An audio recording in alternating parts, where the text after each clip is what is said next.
This video is sponsored by Skillshare. What's up guys, I got a brand new video for you today, and in this video I want to talk about one of my favorite Sony lenses, the Sony Zeiss 55mm f1.8. Now this isn't a new lens, and it's not even that new to me. You know, typically I just cover what's new and hot, it's what's coming out, you know, and I guess I could call this more of a long-term review since I've had this lens since 2016, so it's been a few years. It's been 6 years somehow. The 55mm f1.8 was actually released back in October 2013, so this is a relatively old lens when you think back to that time. You know, there wasn't even any Sony E-mount full-frame camera because the original A7 was kind of released around the same time. That said, this is a full-frame lens. It can be used with APS-C cameras. Looking at this lens, you're going to see some B-roll. It's not going to be pretty. This is an older lens that I've had for a long time. There's scratches and some dust in it, but it's performed flawlessly for me over the last 6 years.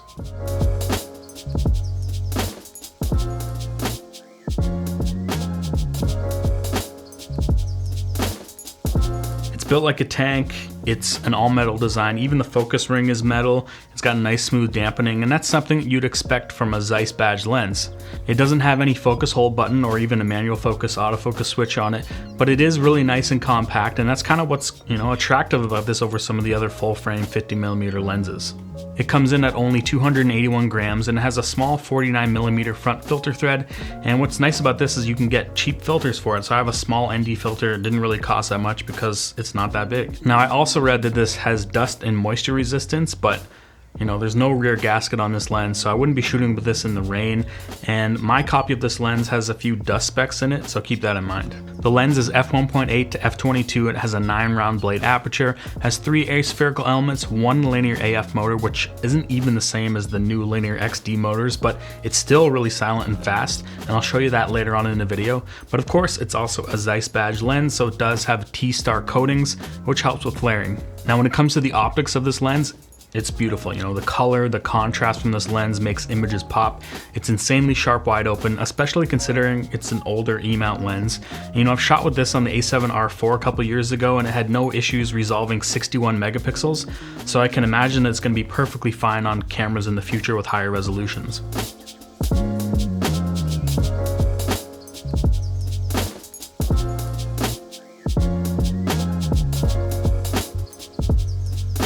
Now, as you know, if you've been watching my channel for a while, I don't get super clinical about lenses because at the end of the day, it's kind of what you can get from the lens in the real world. We're shooting people and objects. We're not shooting charts in the studio. But with that said, I can say that the center of this lens, wide open, is razor sharp, and it's a little bit softer around the edges, but that all changes when you stop down to f2.8, where it's like eye-bleedingly sharp across the whole frame.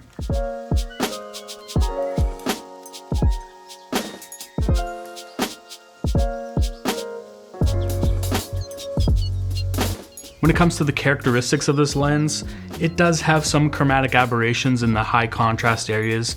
You know, you'd kind of expect that when it's wide open, and it could be a drawback for some people, but most of the time it's pretty easy to correct in editing. There's also a little bit of vignetting wide open as well, but it's not super distracting, and honestly sometimes I like it. When it comes to the bokeh, it has a really nice circular and smooth bokeh. It also has a really nice pleasing fall off into the background. You know, this lens has that Zeiss pop that everybody talks about, which is kind of one of the reasons I love using it for portraits, because it makes the subject pop out of the background.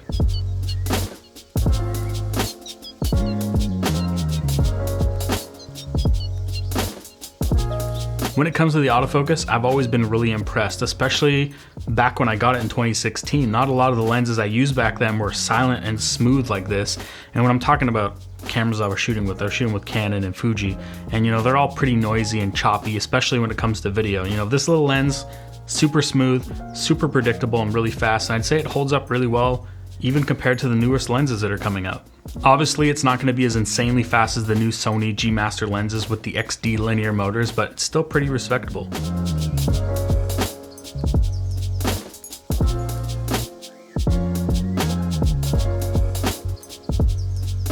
Even with the eye autofocus, this lens locks on like glue, and in the test I'm showing right now, this was on the A7 III, which isn't even as good as the new A7 IV, and it's always been super reliable, right to the point where I could trust this lens without even having to check the images back, just because I know the eye is going to be in focus.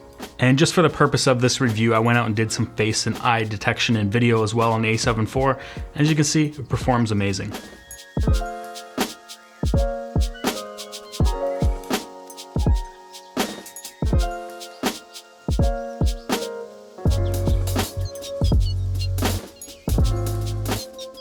Hold up, I just want to jump in here real quick and talk about today's sponsor, and that's Skillshare. Skillshare is an online learning community with thousands of inspiring classes for anyone who wants to learn new skills or explore their creativity.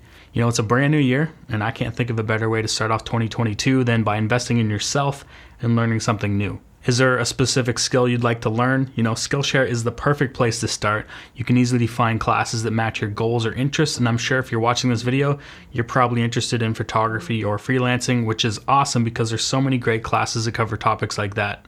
And the nice thing is, you can learn at your own pace and your own convenience. I've been a member with Skillshare now for a while, and I think the thing that got me interested in joining was just the sheer amount of classes on things that I'm interested in.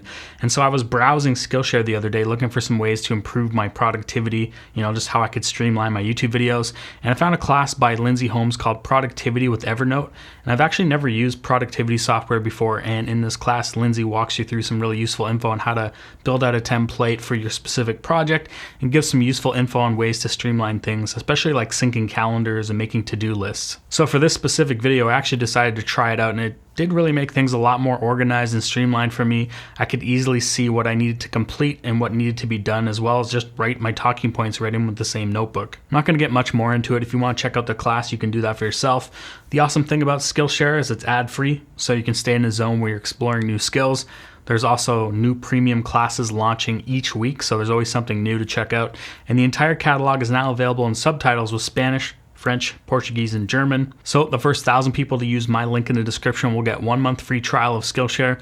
There's lots of awesome classes and a ton of valuable things to learn. So make sure to use that 1 month free trial and, you know, start off 2022 the right way. Thanks, Skillshare.